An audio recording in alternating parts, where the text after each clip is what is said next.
تو حضرات محترم، میں نے جو آیہ مبارکہ تلاوت کرنے کی سعادت حاصل کی ہے سورۃ الدہر کی پہلی آیہ مبارکہ ہے۔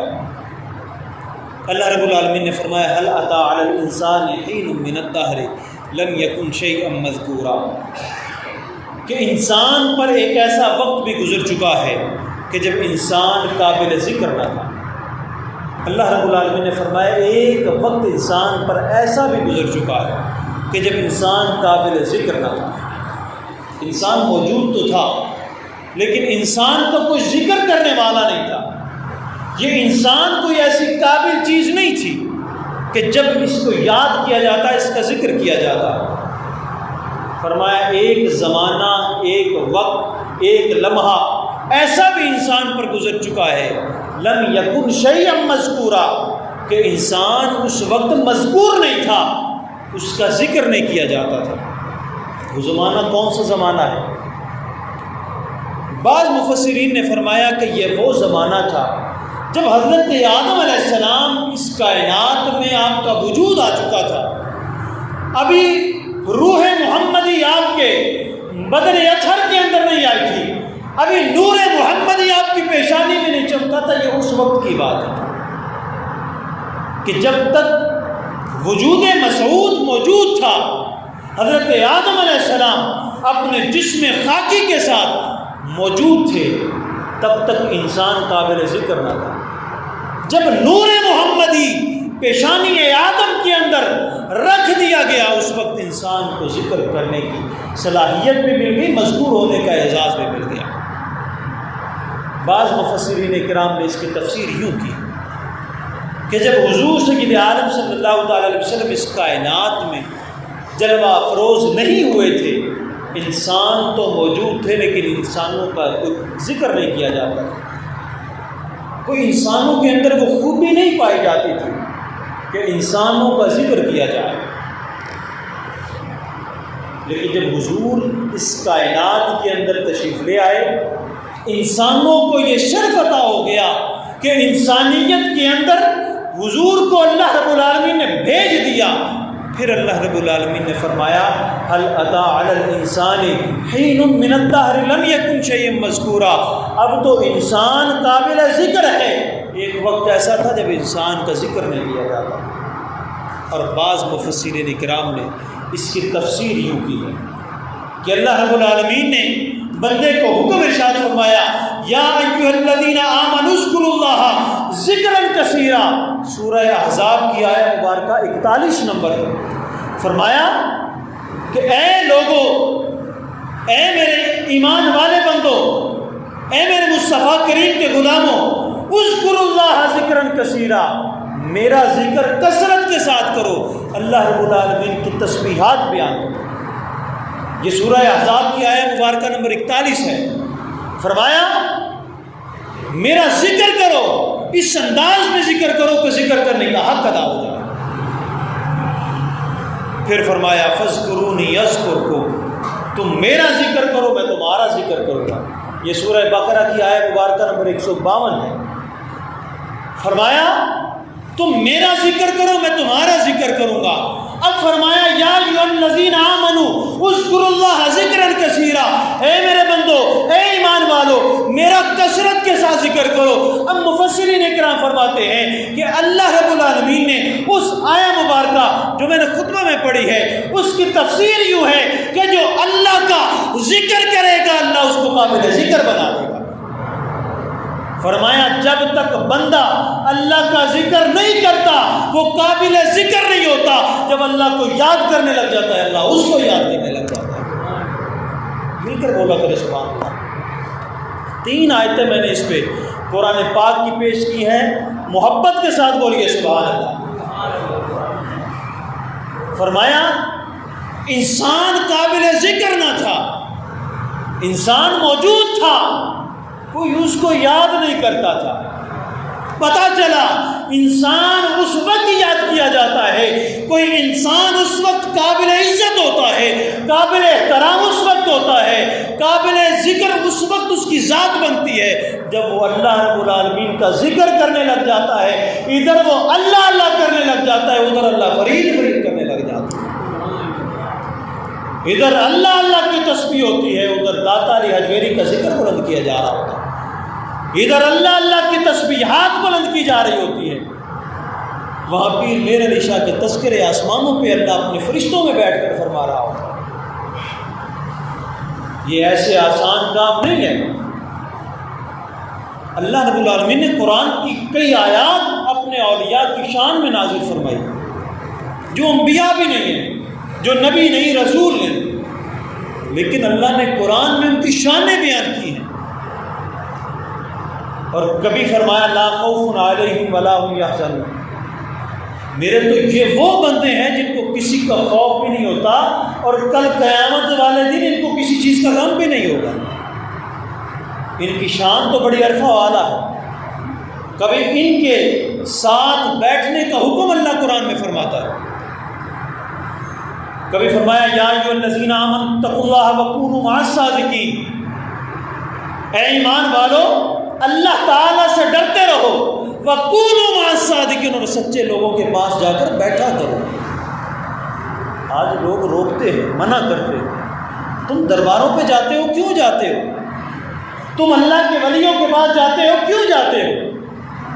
ہمیں قرآن نے خود حکم دیا ہے، اللہ نے خود حکم دیا ہے، فرمایا یا ایھا الذین آمنوا اتقوا اللہ، اے ایمان والوں کو کہا گیا ہے اتقوا اللہ، اللہ تعالیٰ سے ڈرتے رہو، وکونوا مع الصادقین، اور جہاں بھی نظر آئے کوئی دربار ہے، جہاں بھی نظر آئے کوئی اللہ کا نیک بندہ بیٹھا ہے، جا کر پاس بیٹھ جایا کرو، وہاں بیٹھو گے تمہیں اللہ کی باتیں ملیں گی۔ اور اس آیہ مبارکہ کو ہی اگر دیکھ لیا جائے، پچھلی آیہ مبارکہ کو یہیں پہ چھوڑتے ہوئے اس آیہ مبارکہ پہ بات کرتا ہوں، اگر اسی آیہ مبارکہ میں دیکھ لیا جائے، فرمایا اتقوا اللہ، اللہ تعالیٰ سے وکونوا مع الصادقین، اور سچے لوگوں کے ساتھ ہو جائے۔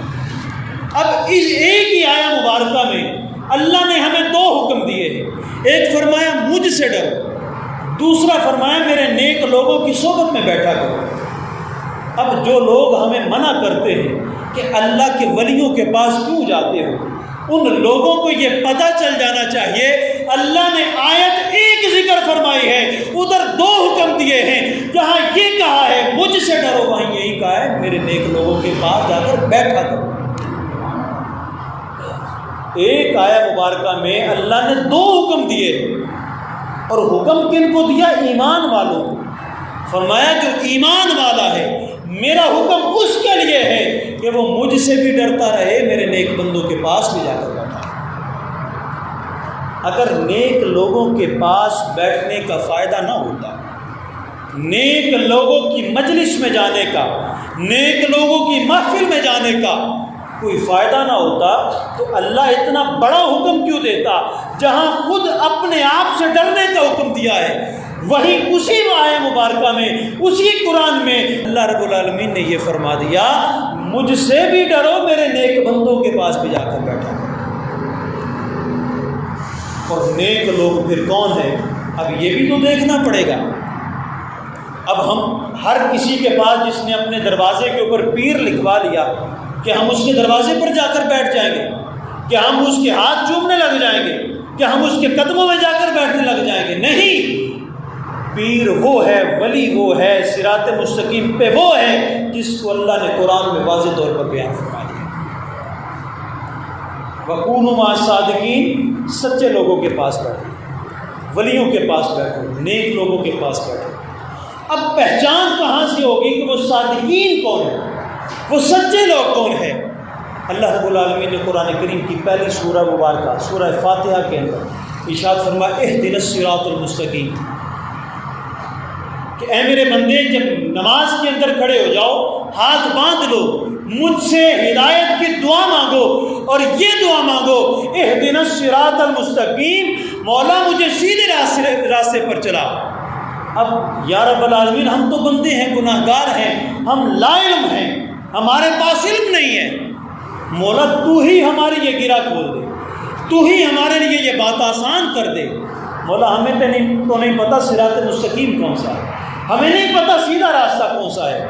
فرمایا آگے تو پڑھو، صراط الذین انعمت علیہم، کہ ان لوگوں کا راستہ صراط مستقیم وہ ہے، سیدھا راستہ وہ ہے، صراط الذین یہ ان لوگوں کا راستہ ہے انعمت علیہم جن پر اللہ رب العالمین نے انعام فرمایا ہے، یہ ان لوگوں کا راستہ ہے۔ کن لوگوں کا راستہ ہے؟ جن پر اللہ تعالیٰ نے انعام فرمایا ہے۔ اب ایک اور سوال تھا، مولا ہمیں یہ بھی نہیں پتہ چلا انعام کن پر کیا ہے۔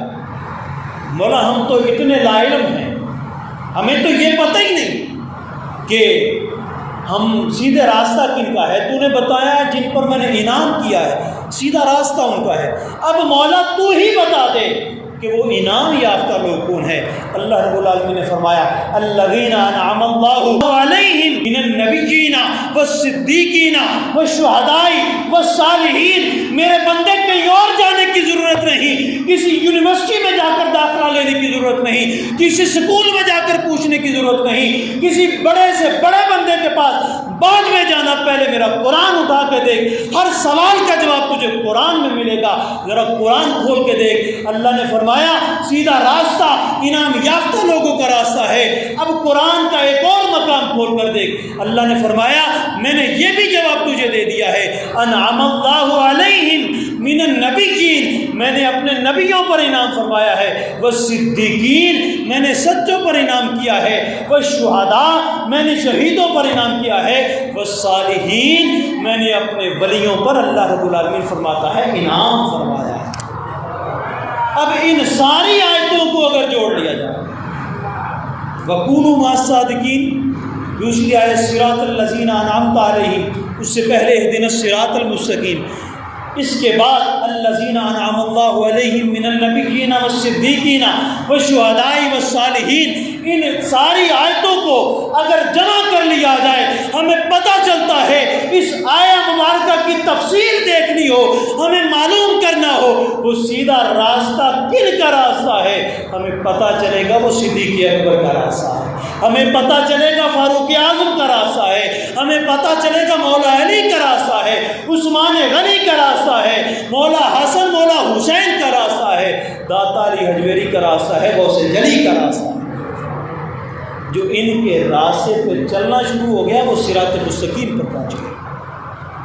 اب یہاں ایک اور بات درج کرنا چاہ رہا ہوں، آپ کو معاشرے کے اندر یہ بھی لوگ کہتے ہوئے سنائی دے گے ہم تو سیدھا اللہ رب العالمین کے پاس جاتے ہیں، ہم تو ڈائریکٹ اللہ رب العالمین سے مانگتے ہیں، ہم تو صرف مانتے ہی اللہ تعالیٰ کو ہیں، کسی اور کو نہیں مانتے۔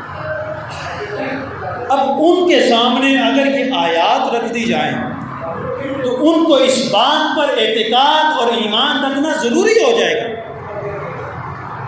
اللہ رب العالمین نے فرمایا میں نے انعام فرمایا ہے اپنے نیک بندوں پر، وہ نیک بندے جن کو میں نے صراط مستقیم دیا ہے، اور صراط مستقیم میرا راستہ ہے۔ پتہ چلا اللہ کی اولیاء کا راستہ اللہ کا راستہ ہے۔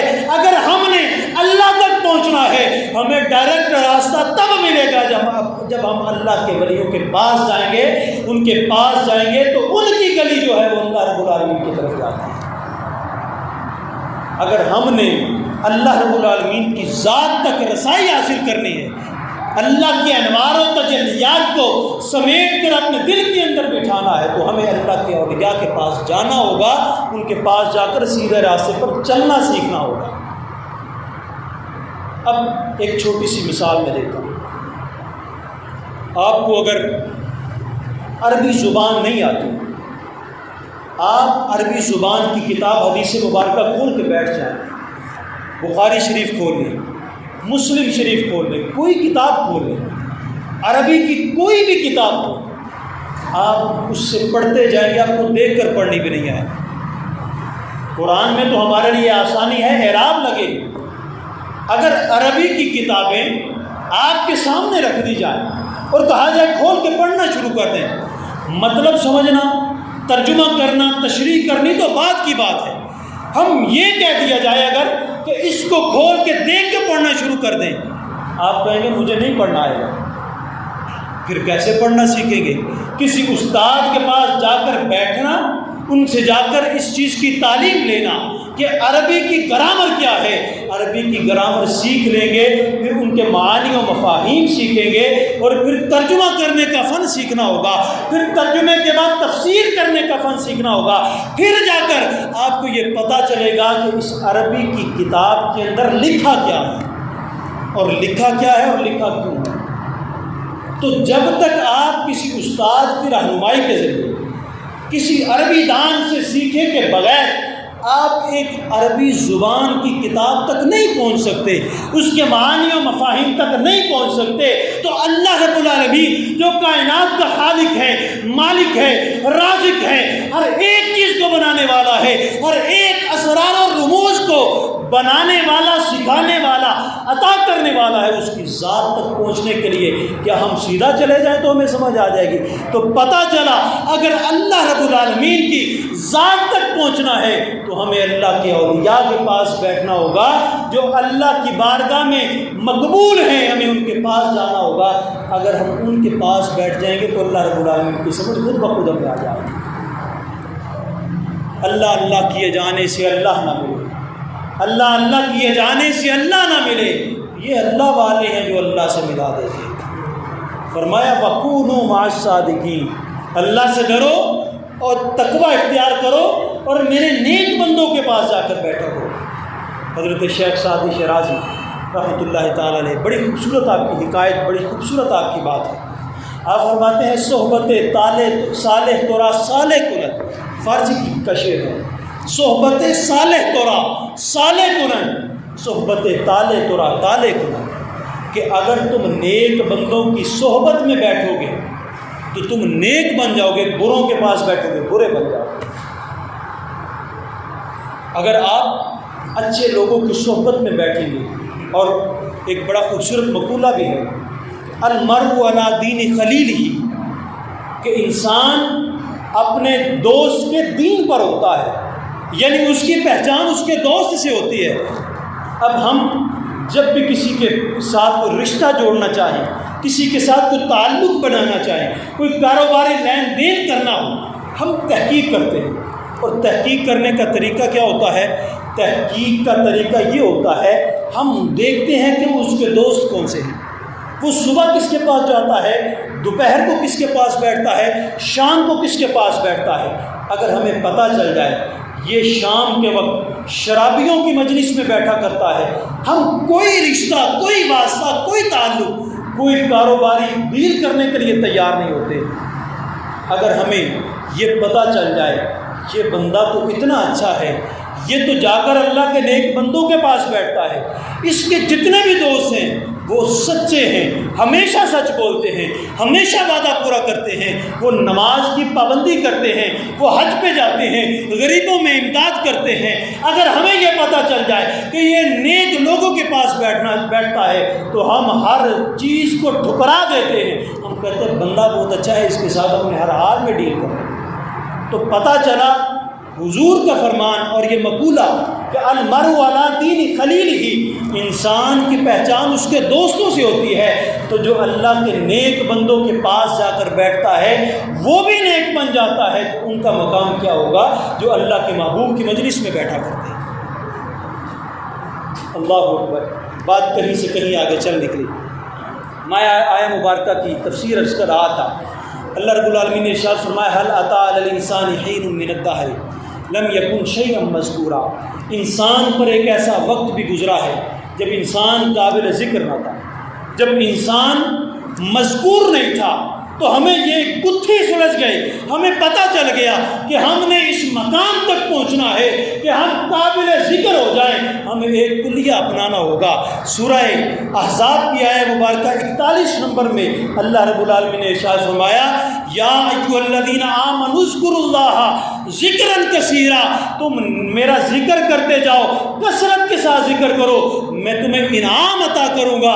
مولا میں ذکر کروں گا اپنے پہلی سانس سے لے کر آخری سانس تک، تیرا ذکر اگر کر دوں مولا انعام کیا دے گا۔ اللہ رب العالمین نے فرمایا سورہ بقرہ کی آیہ مبارکہ نمبر 152 پڑھ کے دیکھ، فاذکرونی اذکرکم، تم میرا ذکر کرو میں تمہارا ذکر کر کے تمہیں یہ انعام عطا کروں۔ ہر نیک عمل کا ایک انعام ہوتا ہے۔ آپ اللہ کی بارگاہ میں، اللہ کی راہ میں 1 روپیہ خرچ کرتے ہیں، 1 روپیہ خرچ کرنے کے بدلے اللہ نے فرمایا میں تمہیں 10 گنا بڑھا کر عطا کروں گا، اور بعض روایات کے مطابق 70 گنا دوں گا، اور بعض محدثین کرام نے فرمایا کہ 70 کا لفظ اکثر عربی لوگ اس لیے بولتے تھے کہ بہت زیادہ چیزوں کے لیے کہتے تھے کہ 70 سے زیادہ مرتبہ، تو فرمایا کہ اللہ رب العالمین کی بارگاہ میں جو 1 روپیہ خرچ کرتا ہے، اللہ رب العالمین اس کو اس کے 70 گنا سے بڑھ کر عطا فرماتا ہے۔ تو پتہ چلا ہر نیک عمل کا ایک صلہ ہوتا ہے، ایک انعام ہوتا ہے، ایک جزا ہوتی ہے، ایک گفٹ ہوتا ہے۔ ہمیں یہ پتہ چل گیا، ہم نے اللہ کی بارگاہ میں 1 روپیہ اگر خرچ کیا، ہمیں 1 کے بدلے میں 10 بھی مل سکتے ہیں، 70 بھی مل سکتے ہیں، بہت سارے انعامات متعین ہیں۔ فرمایا کوئی نیک عمل تم کرو گے تمہیں ہر نیک عمل کا اجر ملے گا، لیکن ہر نیک عمل کا اجر محدود ہو سکتا ہے، کم ہو سکتا ہے، لیکن ذکر الہی کا انعام کیا ہے، صلہ کیا ہے، اس نیکی کا اجر کیا ہے، اب سن کر حیران ہو جائیں گے۔ اللہ رب العالمین نے ہر نیک عمل کے بدلے میں صلہ جو رکھا ہے وہ معین ہے، وہ تعداد کے اعتبار سے، وہ معیار کے اعتبار سے متعین ہے، لیکن اللہ رب العالمین جو ذکر الہی کرتا ہے اس کو انعام کیا عطا فرماتا ہے، اس کو اللہ رب العالمین نے فرمایا فاذکرونی اذکرکم، تم میرا ذکر کرو، جو میرا ذکر کرے گا میں خدا ہو کر اس بندے کا ذکر کرنے لگا۔ کیا یہ ممکن ہے؟ کیا یہ کوئی چھوٹی بات ہے کہ ہم بندے گناہ گار سیاہکار ہیں، وہ خدا ہو کر ہمارا ذکر کرے؟ فرمایا چھوٹا سا کام کرنا ہے، تم نے مجھے یاد کرنا ہے، میں نے تمہیں یاد کرنا ہے۔ تم یہاں اللہ اللہ کرتے رہو، اوپر میں فرشتوں میں بیٹھ کر فرید فرید کی صدا لگاتا رہو۔ اب اس آیہ مبارکہ کو اگر کھول کر دیکھا جائے، فرمایا فاذکرونی اذکرکم، میں بندہ ہوں، میری زندگی پتہ نہیں کتنے سال ہے، نہ جانے میں نے 20 سال جینا ہے، 30 سال، 40 سال، 100 سال کا ہو کر فوت ہو جاؤں گا۔ تو بڑے سے بڑا ولی ہو جائے وہ سینکڑوں سال تو جی سکتا ہے، لیکن ہمیشہ ہمیشہ کبھی زندہ نہیں رہ سکتا۔ کوئی بندہ ذکر کرے گا، اللہ نے فرمایا فاذکرونی اذکرکم، تم میرا ذکر کرو میں تمہارا ذکر کروں گا۔ اب مخلوق نے ختم ہو جانا ہے، اب ایک بندہ 70 سال زندہ رہتا ہے، وہ 70 سال اللہ اللہ کرتا رہتا ہے، 70 سال کے بعد اس کی جان کب سے انسری سے پرواز کر جاتی ہے، اب اس نے اللہ اللہ کرنا چھوڑ دیا۔ اب 70 سال اس کی زندگی کے ایسے ہیں جو اس نے اللہ کو یاد کرتے ہوئے گزارے ہیں، لیکن بالآخر ایک ایسا وقت آیا ہے اس کے ذکر کرنے کا سلسلہ ختم ہو گیا ہے۔ یہ مخلوق کا کام ہے کہ وہ زندہ رہے تو ذکر کر سکتی ہے، اللہ رب العالمین تو ہمیشہ کے لیے زندہ ہے۔ اب انسان نے اللہ کا ذکر کیا، اپنی اوقات، اپنی بساط، اپنی ہمت، اپنی زندگی اور اپنی سانسوں کے مطابق کیا ہے۔ اب انسان جب تک زندہ رہتا ہے اللہ کا ذکر کرتا ہے، اللہ تو ہمیشہ زندہ رہتا ہے۔ بندہ یہاں ذکر کر کے ختم ہو جاتا ہے، اس دنیا سے چلا جاتا ہے، لیکن اللہ رب العالمین قیامت تک اس بندے کا ذکر کر کے یہ بتا دیتا ہے میرے بندے تم مخلوق تھا، تو نے ختم ہو جانا تھا، تو نے چند سال میرا ذکر کیا تھا، میں تو ہمیشہ کے لیے زندہ ہوں، جب تک میں موجود ہوں تب تک میں موجود رہوں گا، میں ہمیشہ موجود رہوں گا، تیرا ذکر ہمیشہ کرتا ہے۔ اتنا بڑا انعام بندہ جب ذکر کرتا ہے کسی کا، اپنے آقا کا ذکر کرتا ہے، کسی اپنے سیاسی رہنما کا ذکر کرتا ہے، تو بندہ 5 سال اس کے قصیدے گاتا رہے، جب اس کی حکومت آ جائے تو وہ تو بھول جاتا ہے، لیکن خالق کسی کا کوئی عمل ضائع نہیں کرتا۔ اللہ رب العالمین اس کا کئی گنا بڑھا کر اجر دیتا ہے، لیکن جو اللہ کا ذکر کرتا ہے اللہ رب العالمین اس کو سب سے بڑا انعام یہ دیتا ہے کہ اللہ خود اس کا ذکر کرنے لگ جائے۔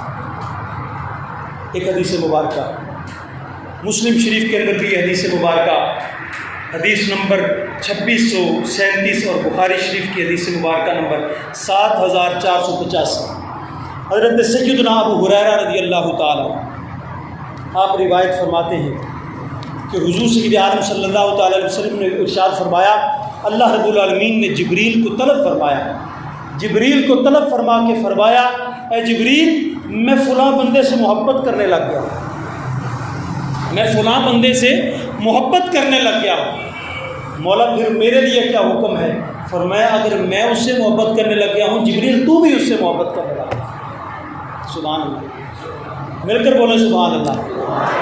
فرمایا جبریل میں محبت اس بندے سے کرتا ہوں، مولا میرے لیے کیا حکم ہے؟ فرمایا تو اس سے محبت کرنے لگ جا، مولا میرے دل کے اندر بھی اس کی محبت آ گئی۔ اب اگلا حکم کیا فرماتا ہے؟ فرمایا جا سارے آسمان کے فرشتوں کے اندر جا کر اعلان کر دے کہ میرا رب اس سے محبت کرتا ہے، اے فرشتوں میں تمہارا سردار جبریل بھی اس بندے سے محبت کرتا ہوں، تم سارے فرشتے اللہ کے اس بندے سے محبت کرنے لگے۔ یہیں پر بات ختم نہیں ہوئی، مولا اور کیا حکم ہے؟ فرمایا جاؤ فرشتوں کی ڈیوٹی لگا دو، پوری کائنات کے اندر پھیل جاؤ، کائنات کے اندر جا کر اعلان کر دو اے اللہ کے بندو میرا رب اس سے محبت کرتا ہے، جبریل بھی محبت کرتا ہے، سارے فرشتے بھی محبت کرتے ہیں۔ اب فرشتوں کی ڈیوٹی لگا دی، تم جاؤ میرے نیک بندوں کے پاس جا کر بیٹھ جاؤ اور محبت کے پیالے لے لو، پیالے کے اندر اس بندے کی محبت رکھو اور وہ پیالہ اس بندے کے دل کے اندر انڈیل دو اور ساری کائنات کے لوگوں کے دلوں میں میرے اس نیک بندے کی محبت ڈال دو۔ تو جب اللہ کسی بندے سے محبت کرتا ہے، اللہ نے غوث اعظم سے محبت کی، فرمایا جبریل غوث اعظم شیخ عبد القادر جیلانی سے محبت کرو۔ مولا کیا حکم ہے؟ فرمایا سارے فرشتوں کو کہہ دو غوث اعظم شیخ عبد القادر جیلانی سے محبت کرنے لگ جاؤ۔ اب سارے فرشتے جب عبد القادر جیلانی سے محبت کرنے لگ گئے، اب ہر فرشتے کی ڈیوٹی لگ گئی ہے۔ کوئی فرشتہ جاتا ہے مدینے کے اندر چلا جاتا ہے، کوئی مکے کی سرزمین پہ اترتا ہے، کوئی شام کی سرزمین پہ اترتا ہے، کوئی ایران کی سرزمین کے اندر اترتا ہے، کوئی ہندوستان کی سرزمین کے اندر اترتا ہے، کوئی پاکستان کی سرزمین کے اندر اترتا ہے، کوئی پنجاب کی سرزمین کے اندر آتا ہے، کوئی فیصل آباد کی سرزمین کے اندر آتا ہے۔ ایک ایک بندے کے پاس آ کر اس بندے کے دل کے اوپر ہاتھ پھیرتے ہوئے اللہ کے فرشتے غوث اعظم کی محبت، داتا علی اجمیری کی محبت، ہر ایک ولی کی محبت، غوث جلی کی محبت، خواجہ اجمیری کی محبت اس بندے کے دل کے اندر ڈال دیتا ہے۔ اب اس بندے کے اندر اس کے دل کے اندر محبت نہیں آتی جس کے پاس فرشتہ نہیں آتا، فرشتہ جس کے پاس آ جاتا ہے اس کے دل کے اندر اللہ کے ولی کی محبت کو ڈال دیتا ہے۔ تو آپ تو بڑے خوش قسمت ہیں، بڑے نصیبوں والے ہیں کہ آپ کے پاس فرشتہ آیا ہے اور آپ کے سینے کے اوپر ہاتھ پھیر کر غوث اعظم کی محبت بھی دی ہے، داتا علی اجمیری کی محبت بھی دی ہے، خواجہ اجمیری کی محبت بھی تمہیں دی ہے۔ ہر ایک ولی کی محبت دل کے اندر ڈال۔ کبھی شہاب الدین سہروردی رحمۃ اللہ تعالیٰ علیہ کی محبت دلوں کے اندر فرشتے انڈیلتے نظر آتے ہیں۔ یہ کوئی عام بات نہیں ہے، ان لوگوں نے پوری عمر اللہ رب العالمین کی عبادت کی، ذکر الہی کے لیے خود کو وقف کر دیا ہے۔ ولایتیں ایسے نہیں مل جاتی، یہ کوئی وراثت نہیں ہے جو آج وراثت بن چکی ہے۔ اپنے آپ کو عبادات کی چکی کے اندر پیسنا پڑتا ہے، راتوں کو جاگ کے اللہ اللہ کی تسبیح بیان کرنی پڑتی ہے، پھر اللہ اللہ کی تسبیح بیان کرنے کا انعام یہ ملتا ہے، ہر بندہ پھر اس ولی کا نام لینا شروع کر دیتا ہے۔ آج تو انٹرنیٹ کا دور ہے، سوشل میڈیا کا دور ہے۔ آج سوشل میڈیا پہ پوسٹ لگا کر، سوشل میڈیا والوں کو پیسے دے کر انسان اپنی تشہیر کروا سکتا ہے، کسی چینل پہ بیٹھ کر جا کر بندہ اپنی مشہوری کر سکتا ہے۔ وہ دور جب کئی کئی دنوں کا سفر طے کر کے ایک چھوٹا سا پیغام پہنچایا جاتا تھا، اس دور میں لاکھوں لوگ غوث اعظم کا خطبہ سننے کے لیے کیسے آ جاتے تھے؟ لوگوں کو کون بتاتا تھا کہ آج غوث اعظم نے خطاب کرنا ہے؟ کوئی اشتہار نہیں چھپتا تھا، کوئی کال نہیں کی جاتی تھی، کوئی ٹی وی کے اوپر اشتہار نہیں چلتا تھا۔ کون بتاتا تھا کہ غوث اعظم کا آج خطبہ ہے؟ لاکھوں لوگ کیسے آ جاتے تھے؟ اللہ آسمان سے فرشتے اتارتا تھا، فرشتے فرشتوں کو سواریاں دیتا تھا اور کہتا تھا میرے بندوں کو سواری پہ بٹھا دو، راستہ دکھا دو۔ وہ غوث اعظم کا خطاب سننے کے لیے غوث اعظم کی محفل میں پہنچ رہا ہے۔ یہ فرشتوں کی ڈیوٹیاں لگائی ہوتی تھی۔ اللہ رب العالمین ان نیک بندوں کے لیے بڑے بڑے اہتمام کرتا ہے۔ ایک چھوٹی سی حدیث مبارکہ اور عرض کر کے گفتگو کو سمیٹتا ہے۔ ان اولیاء کو اللہ رب العالمین نے دنیا میں کیا مقامات دیے، کیا کرامات دی ہیں، اس پہ اگلے جمعۃ المبارک پہ انشاءاللہ کلام کروں گا۔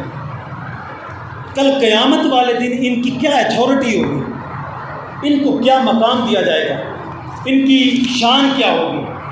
یہ حدیث مبارکہ سنن مسند امام احمد بن حنبل جلد نمبر 1 صفحہ نمبر 6 پر موجود ہے۔ حضور سید عالم صلی اللہ تعالیٰ علیہ وسلم کے صحابہ کرام حضور کے دیدار کے بغیر نہیں رہ سکتے تھے۔ ایک مرحلہ ایسا آیا، حضور نماز پڑھانے آئے، نماز پڑھا کر صحابہ میں نہیں بیٹھے، چلے گئے۔ اگلی نماز پہ ایسا ہوا، 5 نمازوں پہ ایسا کیا، اسی طرح 3 دن گزر گئے، 15 نمازیں حضور نے پڑھائیں۔